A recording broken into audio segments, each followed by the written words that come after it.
성도 여러분, 안녕하십니까? 네, 어느덧 7월의 첫 번째 금요일 저녁이 우리를 찾아왔습니다. 한 주 동안 세상의 분주함 속에서 또 이번 한 주도 많이 바쁘셨을 것 같습니다. 오늘 이 안식일의 첫 시간만큼은 우리가 세상 속에서 상처받지 않기 위해 또 두르고 있었던 감정의 벽들과 또 나를 보호하려고 했던 복잡한 머릿속의 고민들을 잠시 주님 앞에 다 내려놓았으면 좋겠습니다. 정말 아무런 꾸밈도 또 포장도 없는 숨김없는 솔직한 모습 그대로 하나님 앞에 서는 은혜가 여러분들에게 있기를 원합니다. 최근에 저는 제 마음속에 깊이 박혀있는 조급함과 그리고 남들에게 인정받고 싶어하는 그 욕구라는 부끄러운 제 모습을 마주해야 했습니다. 저도 이제 신학과 4학년이 되고 졸업이 정말 얼마 남지 않은 시점이 되다 보니 저도 모르게 마음 한구석이 되게 조급해졌던 것 같습니다. 남들보다 더 빨리 사역의 능력을 또 증명을 해야 된다. 또 누구에게나 인정받는 사랑받는 전도사가 되어야 한다. 남들보다 늦게 가는 군대를 하루빨리 가야 한다. 제가 아직 군대를 안 갔습니다. 저는 제 스스로가 만든 인생의 쳇바퀴에 제 발을 올려놓고 정신없이 달리고 있었던 것이죠. 밤늦게까지 노트북 앞에 앉아서 어떻게 하면 더 완벽한 설교 계획을 짤 수 있을지 고민했습니다. 사람들에게 칭찬받을 만한 사역의 결과물을 만들어내려고 저 혼자 엄청나게 버둥거렸습니다. 여러분, 인간의 마음속 열정이 다 그런 것 같습니다. 제가 공부하는 대학교 기숙사에서 제가 이제 씻고 잠에 들기 전에 제가 거울에 비친 안색을 제가 보게 되었는데요. 몸은 몸대로 지쳐 있었고 영혼은 가뭄이 든 땅처럼 바싹 메말라 있었습니다. 제가 입으로는 하나님을 위해 일한다고 또 사람들을 위해서 봉사한다고는 했지만 정작 제 마음 깊은 곳에서는 주님과 단둘이 만나서 조용히 인격적으로 대화하는 기쁨이 마음속에 없었던 것입니다. 내 힘으로 무언가를 해보려던 열심이 오히려 나와 하나님 사이의 거리를 멀어지게 만들고 있었던 셈입니다. 그런데 여러분, 정말 저 한 사람만 그렇겠습니까? 우리는 나이를 불명하고 세대를 막론하고 모두 이와 같은 내면의 번아웃과 갈증을 흔히 겪으며 살아갑니다. 이제 막 세상을 향해 걸어나가야 하는 10대와 20대 청년들은 치열한 학업 경쟁과 불확실한 미래 때문에 늘 불안에 떨며 살아가고 한창 가정을 꾸리고 사회의 중심에서 일하는 30대와 40대 분들은 직장 생활에서의 치열함과 가정의 무거운 책임감 때문에 어깨가 짓눌린 채 살아갑니다. 그리고 인생의 중후반을 지나가시는 50대 이후의 성도님들은 노후에 대한 불투명한 걱정과 불쑥불쑥 찾아오는 마음속의 공허함과 쓸쓸함 속에서 살아갑니다. 이처럼 우리의 삶은 태어나면서 죽을 때까지 각자가 홀로 감당해야 하는 쳇바퀴를 타면서 살아갑니다. 그렇게 일주일 동안 죽을 때까지 멈추지 않는 그 인생의 쳇바퀴에서 지친 마음을 겨우겨우 부여잡고 오늘 이 예배 자리에 앉아 계신 분들이 참 많을 것이라 생각됩니다. 여러분, 오늘 이 안식의 첫 시간만큼은 내가 내 힘으로 어떻게든 통제해보겠다는 그 악착 같은 자아를 주님 앞에 잠시 내려놓았으면 좋겠습니다. 그리고 우리를 있는 모습 그대로 부르시는 하나님의 진짜 사랑, 그 진실한 음성을 함께 마주하시면 좋겠습니다. 최근에 수많은 현대인들의 공감을 받으며 서정가와 대중매체에서 뜨겁게 회자되는 인간관계에 대한 글과 기술이 참 많습니다. 저희가 서점에 가기만 되면 거의 40% 이상의 책이 인간관계와 관련된 서적들이 즐비한데요. 그 중에서 현재 20대와 40대 젊은 사람들에게 특히 인기가 많은 이 인간관계와 관련된 서적이 큰 공감과 관심을 사고 있습니다. 수많은 독자가 왜 이렇게 관계 맺는 기술에 이렇게 귀를 기울이고 열광할까요?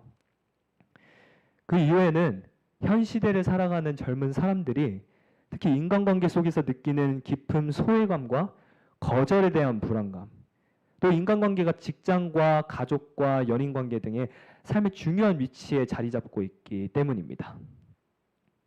여러분, 기본적으로 인간은요, 누구나 상처받기 싫어합니다. 그렇지 않습니까? 네. 많은 분들이 아마 공감을 하실 것 같은데, 머릿속으로 가장 싫어하는 사람 한 명을 떠올리라고 하시면은 아마 한두 명쯤은 있으실 거라 생각합니다. 그러나 인간은 아이러니하게 이런 상처 주는 인간 없이는 또 삶을 살아가지 못합니다. 그 이유는 인간은 창조될 때부터 혼자 살도록 창조되지 않고 나와 다른 상대방이 공존하도록 창조되었기 때문입니다. 하나님이 인간을 만드실 때 아담과 하와를 둘 다 창조하신 이유입니다. 그러나 죄 지은 인간 세상에서는 이러한 인간의 죄로 인해 부딪힘이 너무나 빈번하게 일어납니다. 그래서 현대인들에게 가장 중요해진 삶의 가치가 본인의 인간관계로부터 자신의 삶을 얼마나 보호하느냐가 중요한 일이 되었습니다. 사람은 상처받지 않기 위해서 본인 중심으로 자신의 삶을 가꿉니다.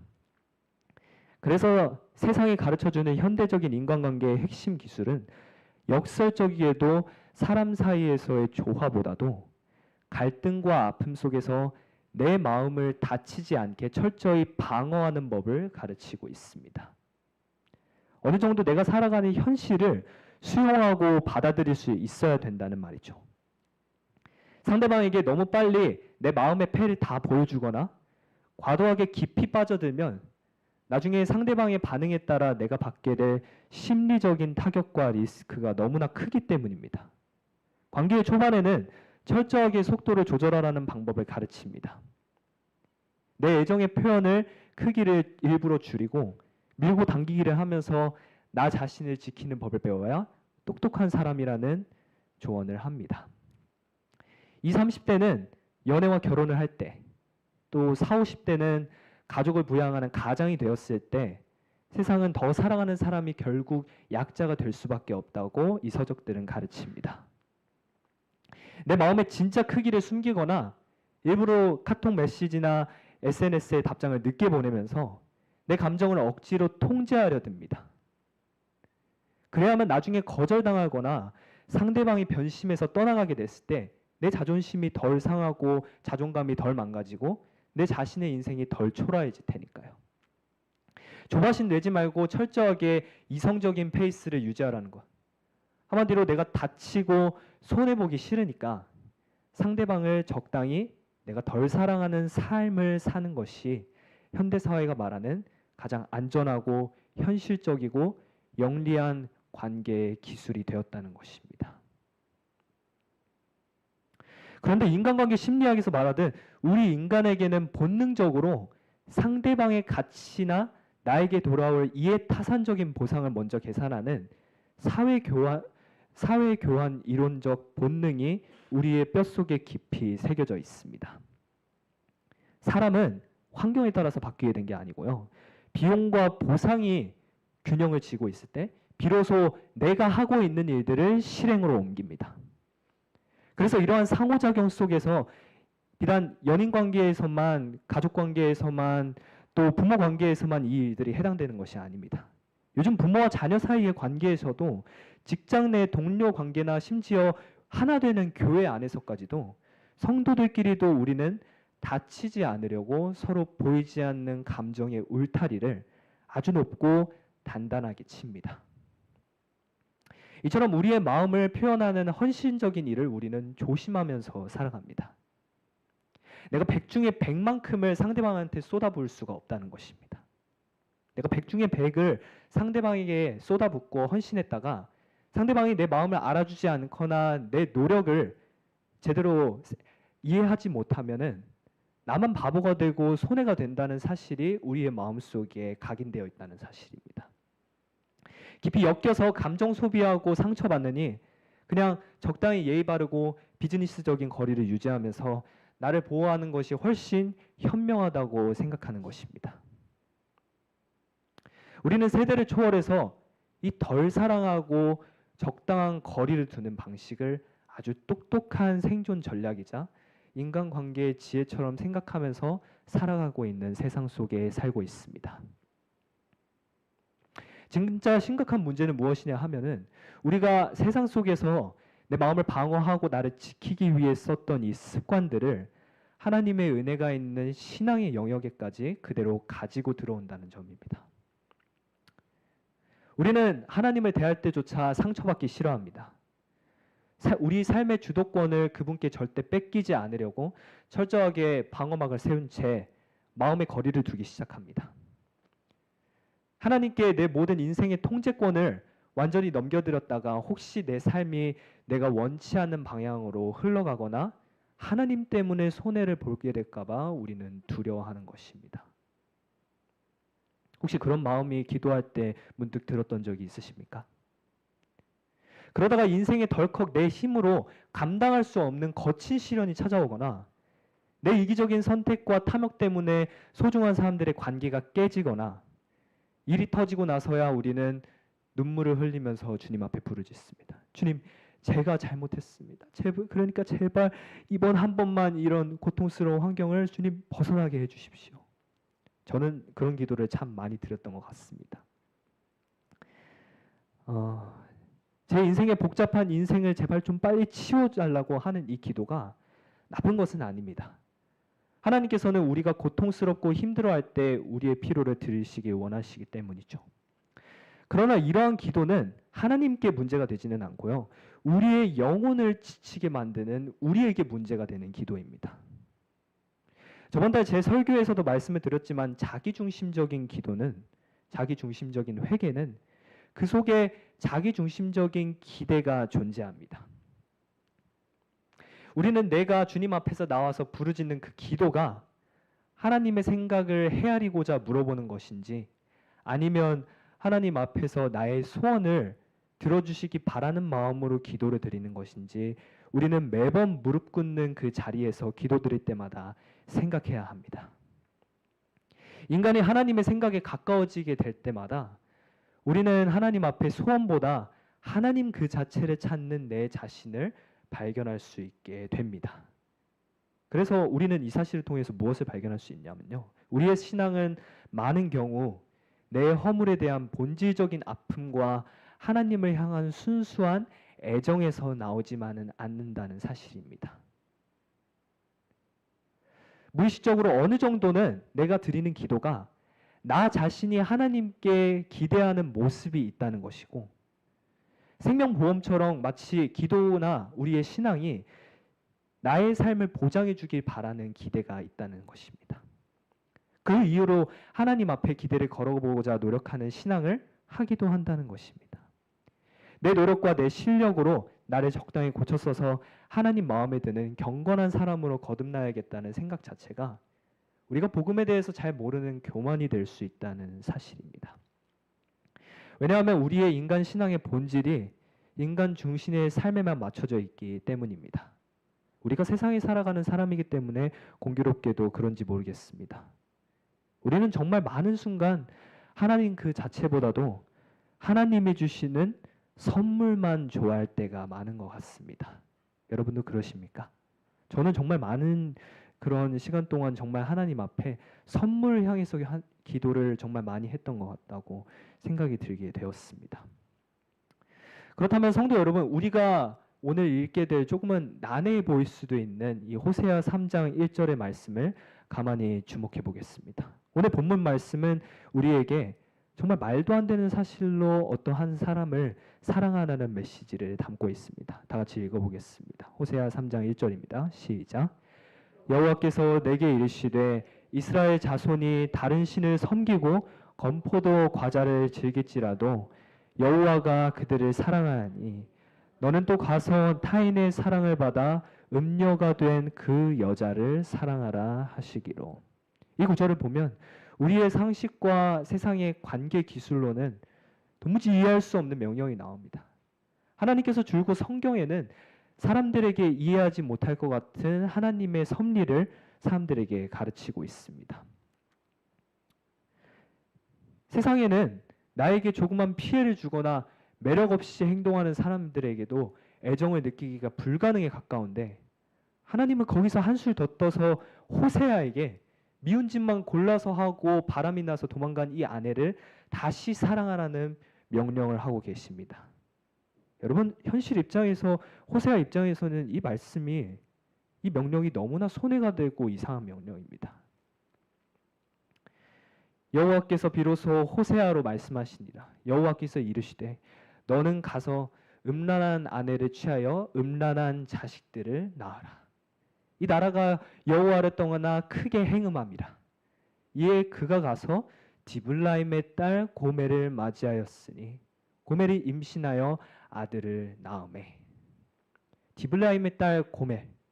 이 디블라임이란 뜻은 무화과 떡 과자를 뜻하는 데벨라라고 하는 말에서 파생된 단어입니다. 이 무화과 떡은요, 우상에게 바치는 떡으로 호색과 쾌락을 상징을 합니다. 그래서 이 고멜이라는 말과 합쳐지게 되면요, 이 뜻은 우상에게 바쳐진 딸이라는 말이 됩니다.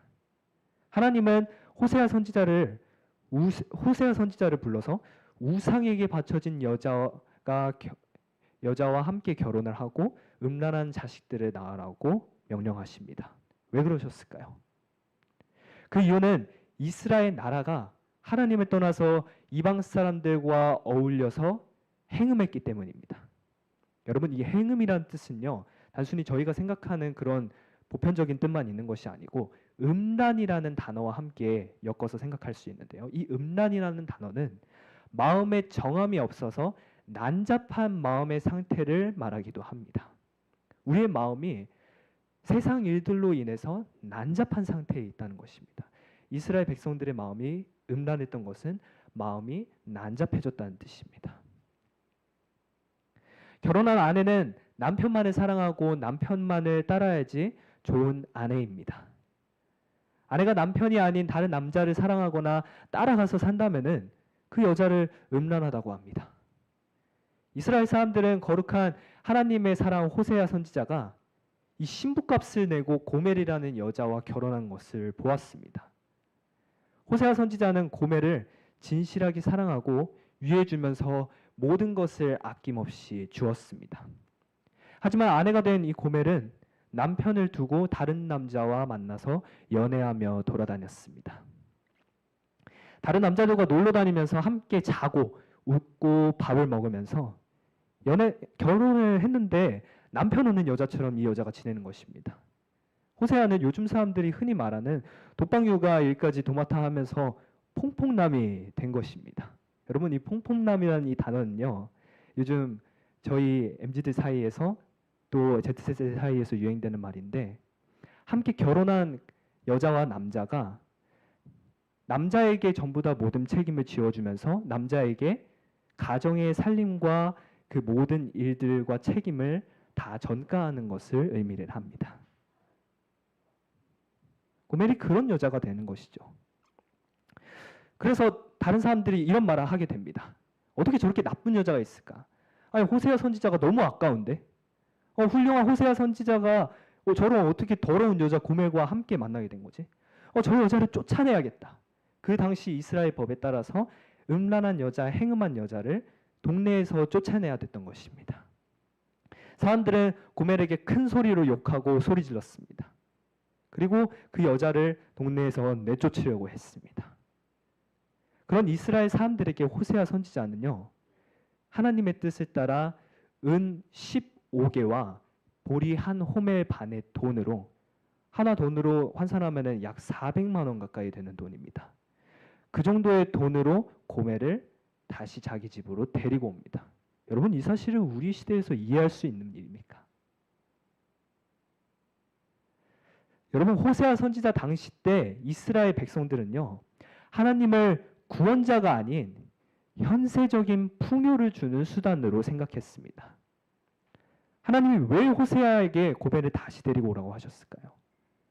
이스라엘 백성들은 하나님을 어느 정도 내 마음대로 조종할 수 있는 신으로 착각했고, 백성들은 하나님을 잘 믿고 따르면은 내가 이 이스라엘 땅에서 원하는 대로 욕심 부리면서 살아도 괜찮다고 생각했습니다.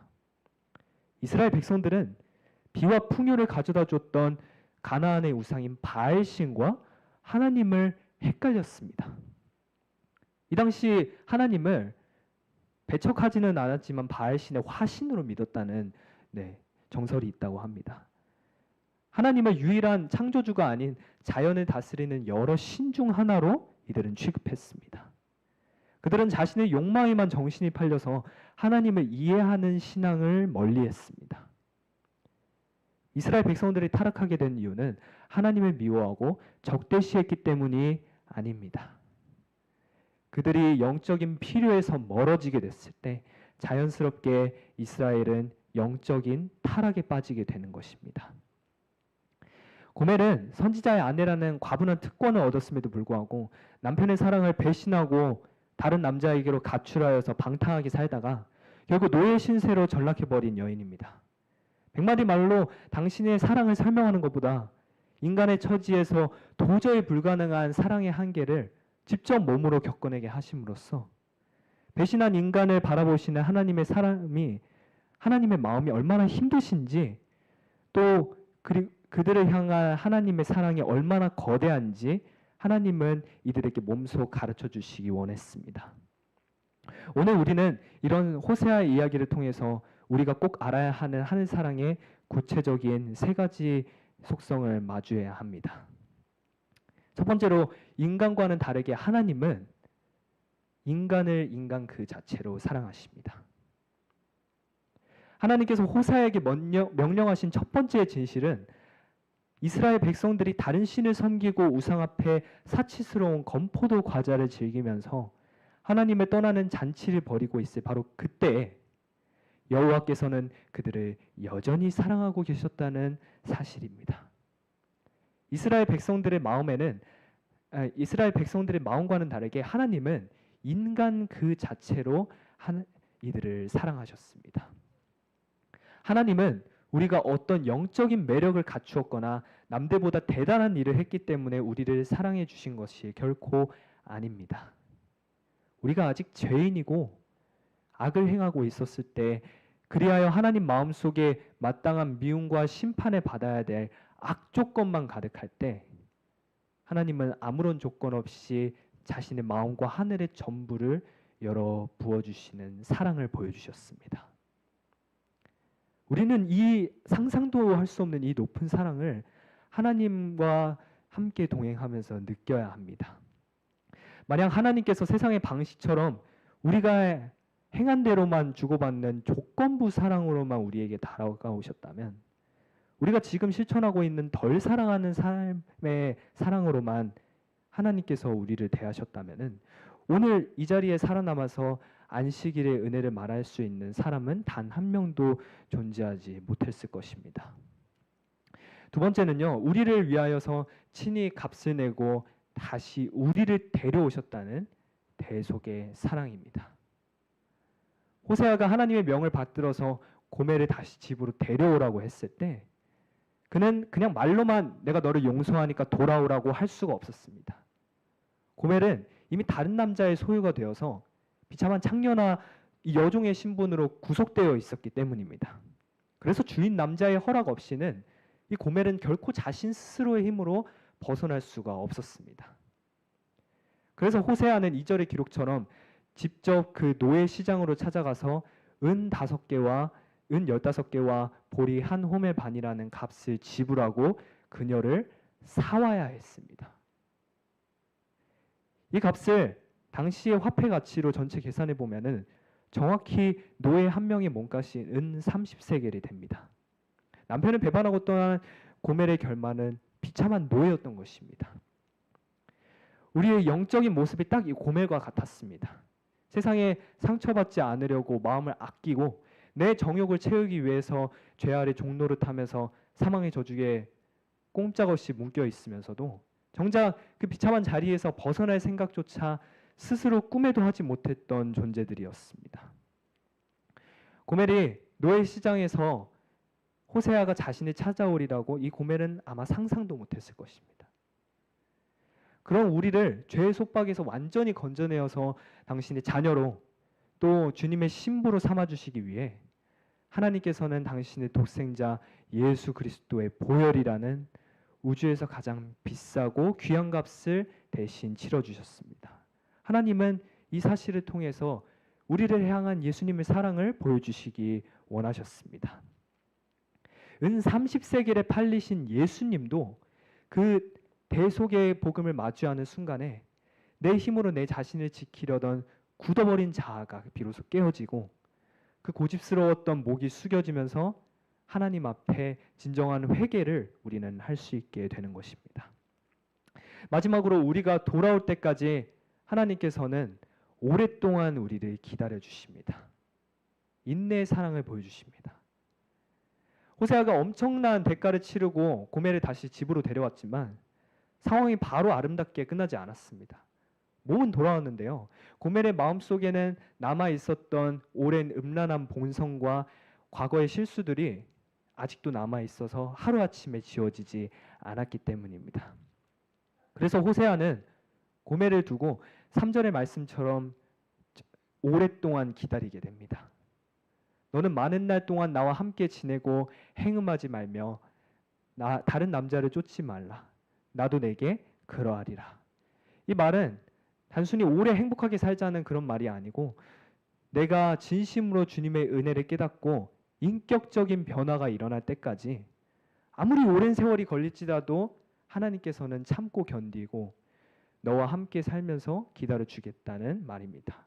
또 하나님이 그러시니 나도 그와 같이 똑같이 하겠다는 약속입니다. 우리가 하나님 앞에 말할 수 없는 사랑과 십자가의 은총을 우리가 한 몸에 다 받으면서도 세상의 유혹 앞에서 매번 마음을 빼앗기고 하나님 앞에 돌아서는 발걸음을 우리가 좀처럼 발걸음을 잘 떼지 않습니다. 우리의 마음이 연약하여서 이 고멜과 같이 우리는 죄에 너무나도 익숙하고 우리는 죄를 너무나도 사랑하는 인간입니다. 그러나 하나님께서는 우리를 향해서 채찍을 꺼내시면서 우리를 혼내지 않으시고 대신 먼저 그 전에 많은 날 동안 인내하시면서 우리를 더 기다려 주십니다. 우리는 이스라엘 백성과도 같습니다. 하나님은 우리의 삶 자체가 행복 그 자체가 되길 원하십니다. 그런데 우리는 하나님보다 돈이나 게임이나 공부를 잘하거나 명성이나 지위, 좋은 집, 좋은 음식, 좋은 옷, 좋은 가족이 있어서 성공하면 행복할 거라고 생각합니다. 이런 우리의 마음의 모습을 먼저 보여주시기 위해서 하나님은 호세아에게 불안정한 삶을 사는 불안정한 그 자체인 고멜을 데려오는 일을 하라 하신 것입니다. 근데 회개하지 않아서 이스라엘 백성들은 결국은 바벨론의 포로가 되어서 왕도 없고 제사도 없이 70년의 시간을 보내면서 시련을 통과한 후에야 비로소 여호와께서 자신에게 말씀을 해주시고자 했던 그 사랑을 이해할 수 있게 됩니다. 하나님은 때로 우리의 인생에 내 뜻대로 되지 않는 실패와 내 어둠의 기간을 주님께서는 통과하게 하십니다. 그것은 우리를 망가뜨리려고 하시는 모습이 아니고 세상의 헛된 것들로부터 붙잡으려던 조급한 손을 놓게 만드셔서 마침내 우리가 하나님 아버지의 품으로 다시 돌아올 수 있도록 기다려주시는 깊은 인내의 사랑을 보여주고 싶으셨던 것이 하나님이 우리를 향한 마음의 메시지입니다. 오늘 결론을 맺기 전에 실제로 일어났던 전 세계에 엄청난 영적인 충격을 주었던 실화 한 편을 여러분들과 나누고 싶습니다. 지금으로부터 몇 년 전인 2019년 10월 2일에 미국 텍사스 댈러스의 한 법정에서 전 세계의 주요 언론들이 일제히 생중계되던 재판이 하나 있었습니다. 사건은 1년 전인 2018년 9월에 발생했습니다. 야간 근무를 마치고 피로에 지쳐서 이 아파트를 착각한 백인 여성이었던 경찰관 앰버 가이거라고 하는 사람이 있었는데요. 이 사람이 근무를 마치고 자신의 집으로 돌아오는 길에 자신이 사는 3층이 아닌 4층에 이 사람이 잘못 내렸던 것입니다. 그런데 똑같은 호수의 방을 자기 방이라고 착각을 하고 들어왔던 이 여경이 흑인 청년 보탐진의 집을 자신의 집으로 착각하고 집에 들어가게 됩니다. 앰버는 어두운 거실에 있었던 집주인 보탐진을 강도로 착각하게 돼서 총으로 쏴버렸고 겨우 26살이었던 흑인 청년 보탐진은 그 자리에서 허무하게 죽게 됩니다. 이 사건은 인종 갈등 문제와 맞물려서 미국 전역에 엄청난 분노와 시위로 들끓게 만들었습니다. 죽은 보탐지는 카리브해 섬나라의 세인트루시아의 출신의 흑인으로 이 사람은 컨설팅 회사를 다니는 총망받는 젊은이였습니다. 그런데 이 젊은이가 집에 있다가 백인 경찰의 총에 맞아서 죽은 이 사건이 미국 전역의 주목을 받게 됩니다. 그 당시 미국에서 백인 경관들이 비무장 흑인들을 총격 살해하는 사건이 벌어졌던 것이 이유가 되었습니다. 재판이 진행되는 가운데 이 여경은 눈물을 흘리면서 후회했지만 미국 정부 내에서는 백인의 실수로 인해서 무참한 흑인이 죽게 되었던 이 사건이 많은 흑인들의 분노를 사게 됩니다. 전날 배심원단이었던 유죄 판결로 사실상 무기징역이 가능했고 검찰은 28년형을 구형했지만 법원은 5년 뒤에 가석방 자격이 주어지는 10년형만 선고해서 법정 밖으로 모인 시민들의 분노를 일으켰던 것입니다. 그런데 법정 뒤편에서 피해자의 가족이었던 이 한 사람이 있었는데요. 이 사람이 발언권을 얻어서 앞으로 걸어 나오게 됩니다. 그 사람은 숨진 청년의 친동생이자 당시 겨우 18살밖에 되지 않았던 브랜드 진이라고 하는 청년이었습니다. 영상으로 브랜드 진의 청년의 증언을 들어보는 시간을 가지겠습니다. I don't want to say twice or for the 100th time what you've or how much you've taken from us. I think you know that. But I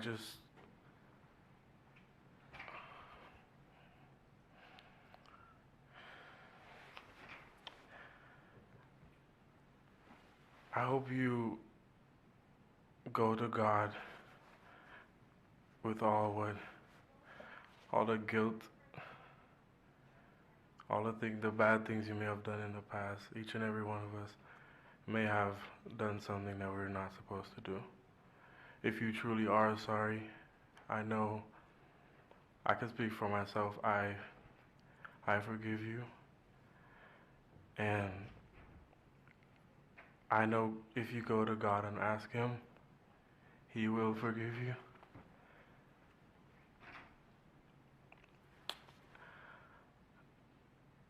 And I don't think anyone could say it. Again, I'm speaking for myself, not even bad for my family. But I love you just like anyone else. And I'm not gonna say I hope you rot and die just like my brother did, but I personally want the best for you. And I wasn't gonna ever say this in front of my family or anyone, but I don't even want you to go to jail. I want the best for you. Because I know that's exactly what both of them would want you to do. And the best would be give your life to Christ. I'm not gonna say anything else. I think giving your life to Christ would be the best thing that both of them would want you to do. Again, I love you as a person. And I don't wish anything bad on you.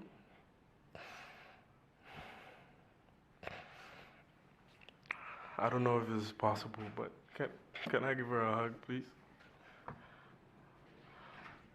Please? Yes.